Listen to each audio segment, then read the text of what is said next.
From playing in Whyalla and dabbling or playing regularly in Adelaide, you then made state junior teams, and from there got picked up or asked to play for New Zealand. Is that how it works? So from the state country, SA country, I went to the state nationals, and then from there went to some Basketball Australia junior camps, and then because I was born in New Zealand, my passport was New Zealand, so I got asked if I wanted to try out for the New Zealand national team to go to the Olympics in Athens when I was 18. So I was like, yeah, I'll give it a go, and from there, that's how that happened, where I got to go to Athens. You went to Athens? Yeah, when I was 18, and then Beijing.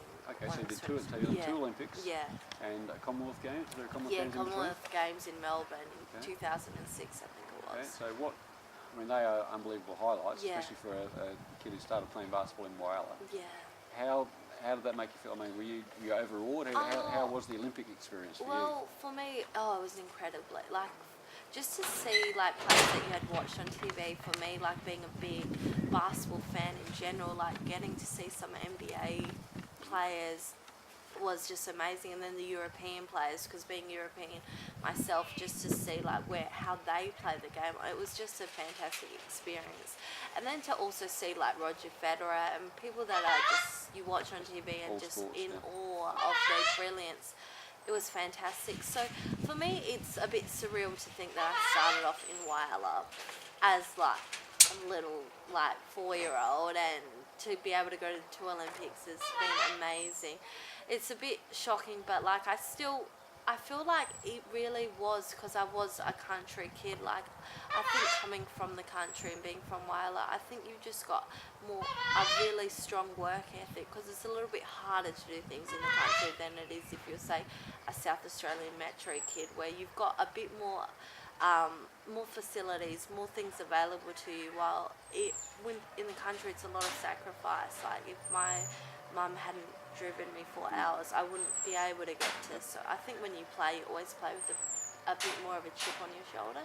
Okay. It's interesting that the people you sound like that you were thrilled to see sound like they're the male players. Yes. So the female players obviously tend not to have the high profile. Yeah. They're harder to get to see. So I guess, that's true. It's very hard to see, I guess maybe more in tennis there's a bit of high profile, but I would say there's not very many women that are high profile in the sport. So I don't know, even me as a player that plays in the national league, I always seem to gravitate towards watching them. I don't know, it's something that hopefully is able to change in the future. But so who were in the women's competition that you were playing in at either Olympics? Yes. Who were the stars in the yes. women's?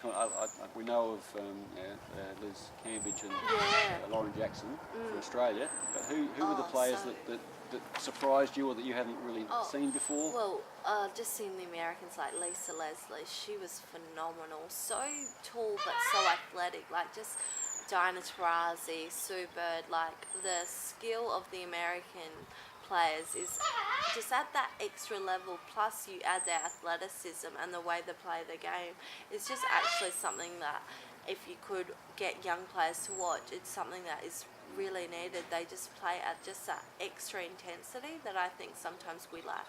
And do you think you would do you find watching the women play at that level as thrilling as watching the men play? I think some of the players that play are phenomenal. So I think once it gets to that level, watching those sort of games is really at a high standard. Did you play against the United States? Yes, we played against the United States both games, and the first game I played at the Olympics was against the United States, and I just remember thinking, oh my God. But then when the tip-off, you just go and do your best. But it was one of those experiences, because my favourite player was Cheryl Swoops, and so she was playing in Athens, and I was just like, oh my God, this is just surreal. I can't believe this is happening. So that was pretty special. And what about playing against Australia? Possibly against girls that you might have played state with? Yeah, playing against Australia, when we played against them in Athens, it was a bit because grown up sort of there in the media a bit, it was a bit like, wow, we do it, like we get to play against them. I can't remember if Trish Fallon was playing, but as a really young player, she was my all-time favourite. So just playing against players that you sort of admire is something that you can't forget, really. Okay, and so since then, or around that, you've also been playing obviously in the WNBL. Yeah. And you've played with Canberra. Did you Yes. play with Perth as well? Yes, so Canberra I played in the first 2 seasons, and we were lucky enough to win it in my second season there. Was Lauren Jackson playing? Yeah, Lauren Jackson was there, so that was like a really, because that's when she was really at her, she's such a phenomenal player, but she was like at her prime then, so she was like, I think averaging like 35 plus points a game, so it was just surreal to see someone at that level play and get to train with her. She was phenomenal. And then I went to Perth for one more season just to get a bit more court time and just to develop my skills a bit more so I could play more minutes at a higher level. And then I moved to Adelaide, and since then I've been going at Adelaide, and like it's been going really well. Like I've really been enjoying it. I feel like each year I get better and better, so I'm really happy.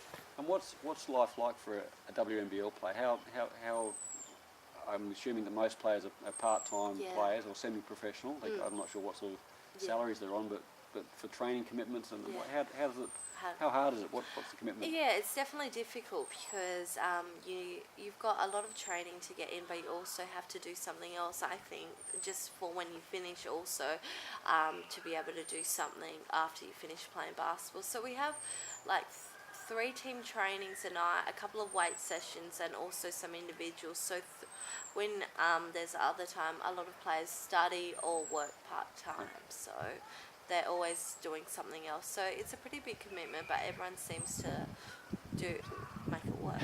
And in season, how many games do you play on a weekend? So when you go away to Victoria, you usually play 2 games. Queensland, you used to do the Queensland double, so Logan and Townsville. Now I'm thinking, because Logan's not in the competition, maybe they'll do Townsville, Sydney. So usually when you play away, you play 2 games, and when you play at home, you play 1. So it's either 1 game a weekend or 2 games. Okay. So this I think the Lightning have played 1 in mid-season game in Whyalla, and we're hoping to have 2 games in Whyalla this year. How's that going to be for you, playing at that level back in your hometown? Well, I really enjoyed it the last time we did it. It's such an amazing experience because anytime I come back to Whyalla, which is quite regularly, any public holiday I'll come back, or anytime I can I'll come home. And I still go and train at the Whyalla Basketball Stadium, so it still feels like home. It feels like where it all started. So to be able to play games at that stadium in Whyalla is such an amazing experience because it brings it back to where it all started. You don't expect when you're a young junior to be able to play in the National League and to also be able to play in a regional setting. So I think any regional games is really good, and it's really exciting that the Lightning could come back and play here, and hopefully we'll get good support because Whyalla people and Whyalla basketball, they've got a strong knowledge for the game. They're really passionate about it. So it's such a good thing to be able to get high quality basketball to Whyalla.